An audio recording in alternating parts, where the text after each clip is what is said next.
The government shutdown is entering its 5th week, making it the longest shutdown in United States history. With each day that passes, Trump is increasingly putting pressure on working families by holding the paychecks of 800,000 federal workers hostage in order to pay for his racist campaign promise of a border wall between the United States and Mexico. While workers have missed 2 paychecks and don't even have the guarantee of back pay, members of Congress are being paid their full salaries while they bicker over the border wall. Trump called for the shutdown when Democrats in Congress refused to pay up to $5 billion in funding for the border wall. Again and again, Trump says that there's a humanitarian crisis at the border between the United States and Mexico. He says that there are thousands of people he calls gang members, rapists, and drug traffickers, flooding unchecked into the United States.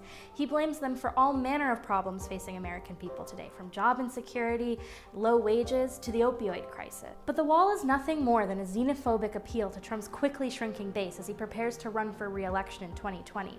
Trump and his administration worry that if he doesn't deliver on the border wall, then he won't stay in office. He's using his fully constitutional authority to continue a shutdown that only 29% of Americans support. A president who didn't even win the popular vote is willing to undermine Americans' livelihoods and basic democratic rights to build a wall that a majority of the population opposes. And while it may seem that the Democrats are on the right side of this fight with Trump, they're far from innocent when it comes to immigration. They had no problem offering Trump $1.8 billion in wall funding in early 2018. They remain silent on the subject of the migrant caravan, while Trump stirs up anti-immigrant sentiment and sends troops to the border. Even now, they're trying to pass a bill to increase border security, including funding for DHS and ICE. The Democrats' opposition to building the wall isn't moral and it's not ideological. It's all part of their electoral strategy to oppose Trump on all issues in preparation for the 2020 election, where they expect anti-Trump fervor to catapult them back into office.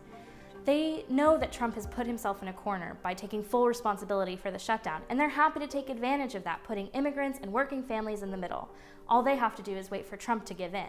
Trump and the Republicans, as well as the Democrats, are happy to prolong the shutdown until it's politically useful for one of them to cave. The fastest way to end the shutdown is for federal employees to go on strike to withhold the labor they're already not being paid for.